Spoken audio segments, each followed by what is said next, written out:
Para analisar os temas que marcam a atualidade é meu convidado Marco Silva. Marco, boa tarde, como sempre, bem-vindo ao Fecho de Contas.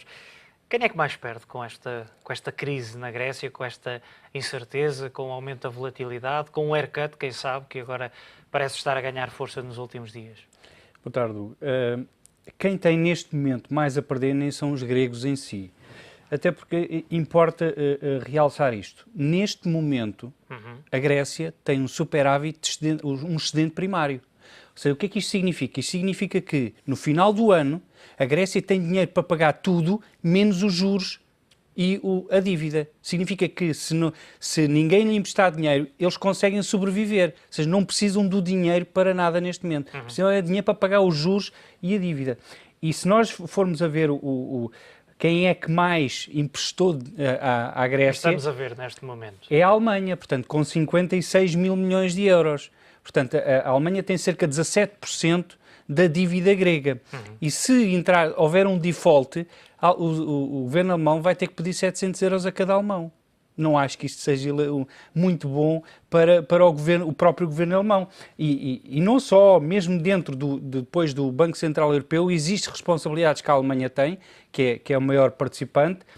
Portanto, quem perde mais são os alemães, depois franceses, italianos. Aqui, exatamente, estamos a ver esse quadro. E há aqui um dado curioso, quando estava a consultar estes mesmos dados, que é, e vamos poder ver num outro quadro, os primeiros visados são os países per si, portanto, cada país, cada nação da zona euro, mas depois, se mostrarmos e se virmos o outro quadro, percebemos que as principais instituições de que falamos muitas vezes, a Troika, neste caso o Fundo Monetário Internacional, um dos elementos, e o BCE é outro, falta a Comissão Europeia, mas o Fundo Monetário Internacional e o BCE aparecem no fim da lista. Exatamente, ou seja, quem emprestou mais foram os países em si através do Fundo de Estabilização, porque o FMI e o Banco Central Europeu pouco ou nada têm.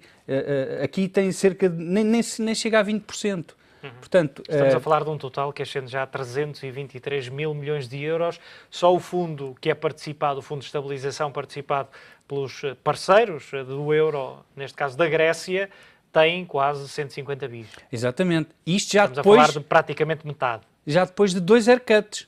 Portanto, o que é realmente muito interessante analisar como é que foi possível deixar chegar o país a este ponto. Ou seja, a própria União Europeia deixou chegar esta situação a este ponto. E isso é um dos problemas que a construção da zona euro tem, é que a única regra que existe, entre aspas, é a tal do déficit de 3%. Isso não é nada. E depois, mesmo que exista essa regra, permitem que esse déficit seja cedido todos os anos. Por exemplo, a França cede o déficit há sei lá quantos anos e não lhe acontece nada. Portanto, quem é que tem mais a perder? Podem nem ser os gregos. Vai criar muita instabilidade. Eu recordo neste momento as nossas yields a 10 anos já estão a 3,3%. Têm subido drasticamente mais do que como desceram e já estão a mais do dobro do que estiveram aqui há algumas semanas. Portanto, nós facilmente também escalamos para os 4, 5%. Caso haja realmente aqui um default, até podemos ir mais longe. Porquê? Porque o mercado deixa de acreditar no euro e na proteção que existe da zona euro. Portanto, não estejamos tão descansados que isto está circunscrito à Grécia. Não está. Os gregos neste momento são os que têm menos a perder. É como já disse, se eles entrarem em default, eles não precisam de dinheiro emprestado de ninguém, porque eles têm dinheiro para pagar as contas aos empregados todos que têm.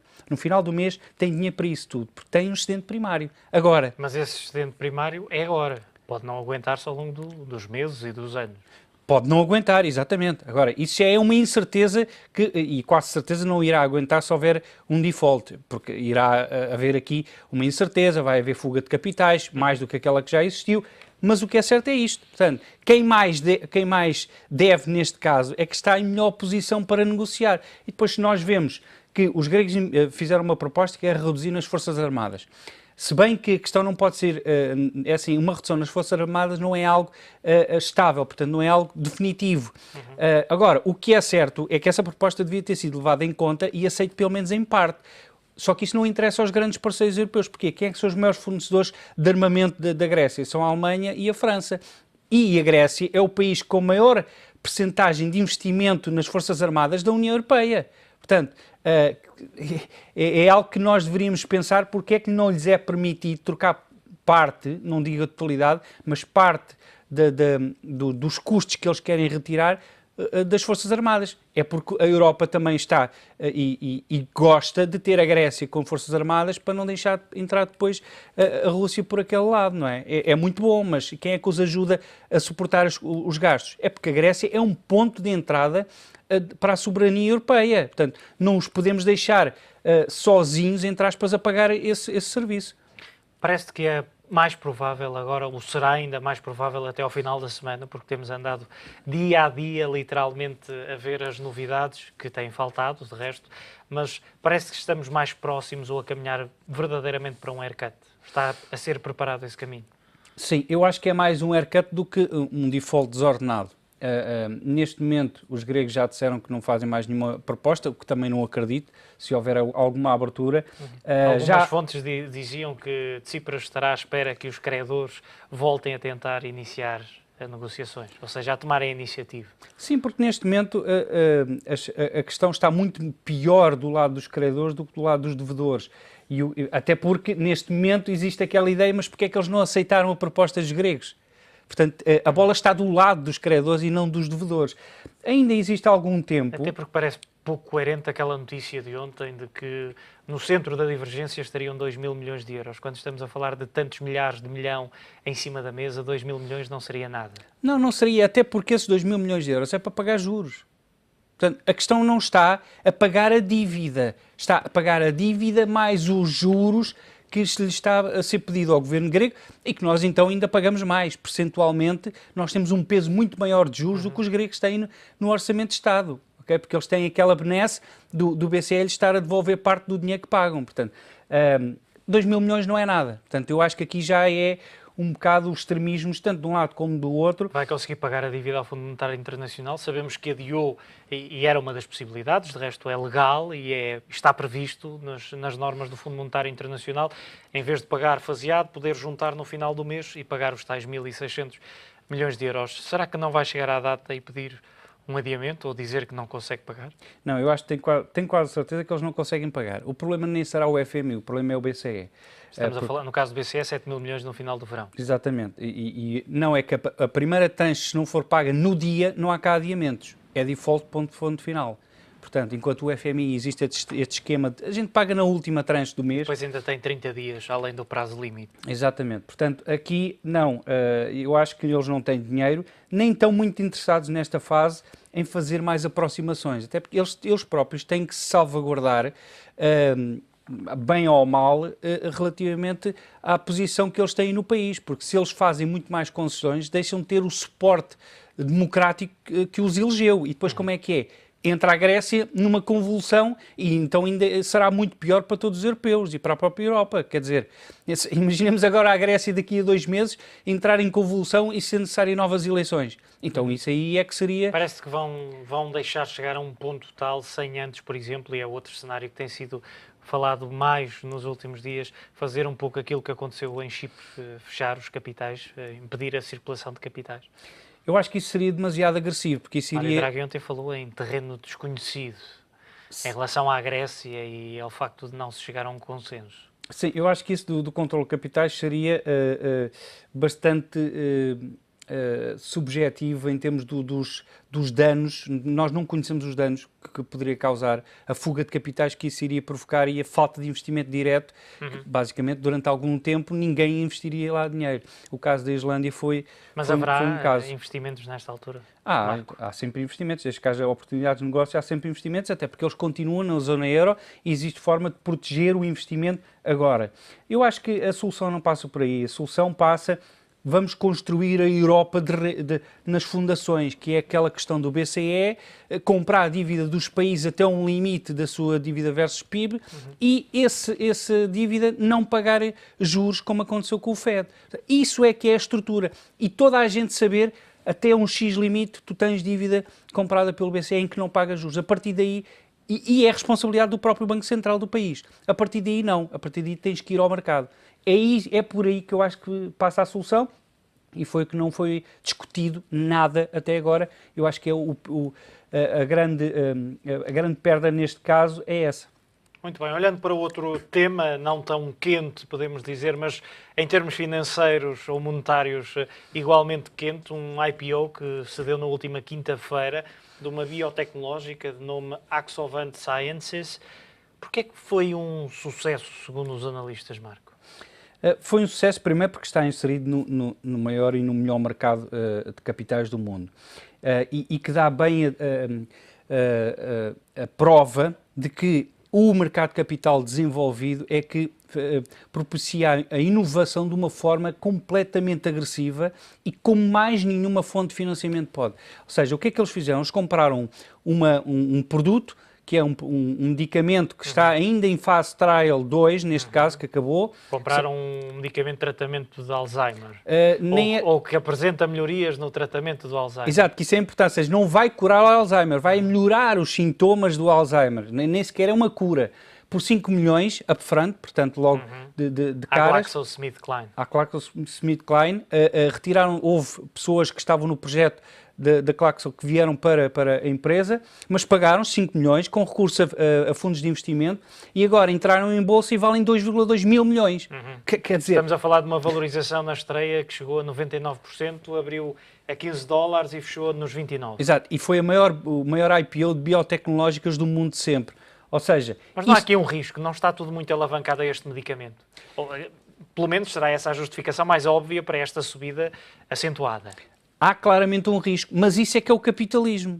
É assumir o risco, conhecer o risco e, no entanto, investir. Mas é que sem este risco nós não temos inovação. E o problema é que em Portugal nós não temos esse risco, não temos essa inovação. Não havia ninguém, para já primeiro, que lhes emprestasse os 5 milhões de euros para eles comprarem um produto que a Glaxo não queria, entre aspas, e que eles pudessem desenvolver. Depois não havia ninguém, nem o mercado português, que lhes avaliassem 2,2 mil milhões de euros, ou dólares neste caso, que lhes permitisse, neste momento, financiar toda a operação. Portanto, o capitalismo é isto, é um risco controlado, com o conhecimento total dos investidores, que as coisas podem correr bem, como podem correr mal. E no caso do Alzheimer, muitas têm corrido mal. Mas existe sempre... Há muita expectativa nesta fase e é importante que se diga que este medicamento, segundo aquilo que pude ler e não sendo especialista na área, mas dizia que está ainda numa primeira fase, portanto, uma fase de testes, e que ainda não há muitos dados, mas há potencial, efetivamente, para atenuar os efeitos do Alzheimer. Neste momento, para o ano, eles estão a contar fazer o Trial 3, que isso sim, se for aprovado no Trial 3, poderá entrar no mercado, mas isto é tudo subjetivo, portanto...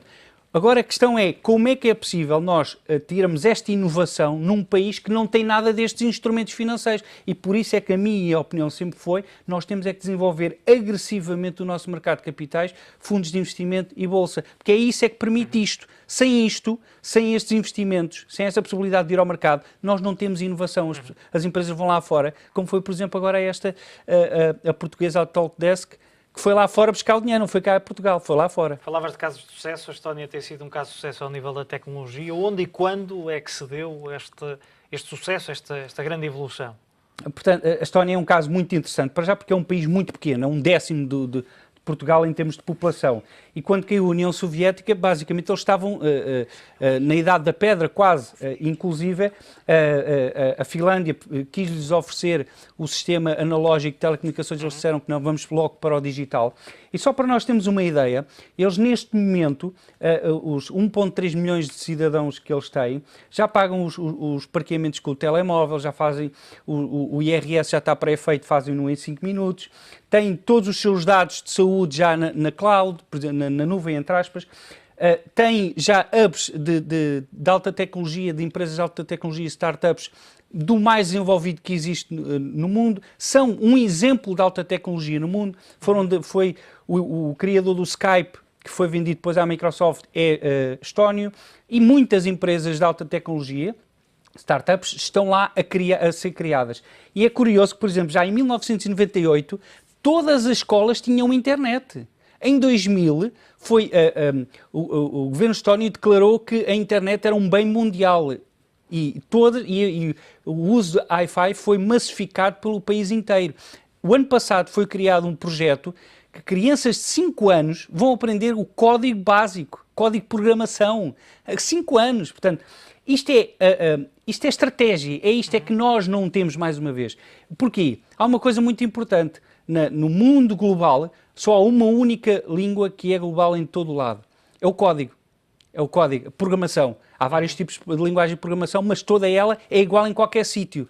E é isso que permite, por exemplo, um engenheiro estónio vai para qualquer lado do mundo e faz o seu serviço.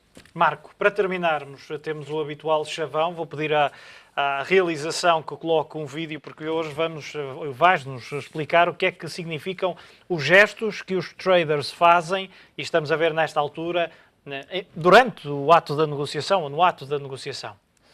Portanto, quando as duas partes principais é quando a palma da mão está virada a nosso favor, significa que queremos comprar. Quando a palma de mão está virada contra nós, portanto, queremos vender. Portanto, quando ele está a fazer assim, queremos comprar, queremos vender. Depois existem os calls, portanto, queremos fazer uma venda ou uma compra de um call ou de um put, que é um P invertido.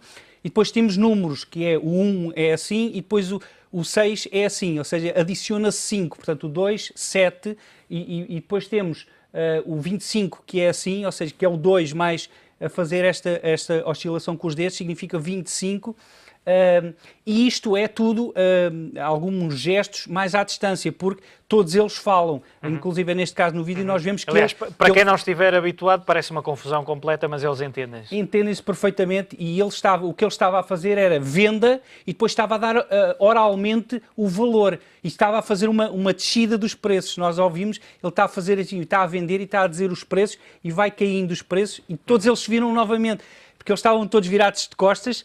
A maior parte deles viram-se para ele e começam a ver o que é que ele está a vender e a quanto e a querer comprar. Isto é uma arte, entre aspas, que está praticamente a morrer, não é? Porque já não existem muitos pits com traders. Com o trading automático. Sim, só uma questão aqui. Existem várias cores de blusões, depende das bolsas também é diferente, mas os amarelos são os correios, porque eles quando fazem esta compra, eles anotam e depois dão um papelinho aos correios que vão registá-los no central e pronto, e fica feito o negócio. Neste caso, é provavelmente de todo o mundo a profissão onde a palavra é o maior ativo.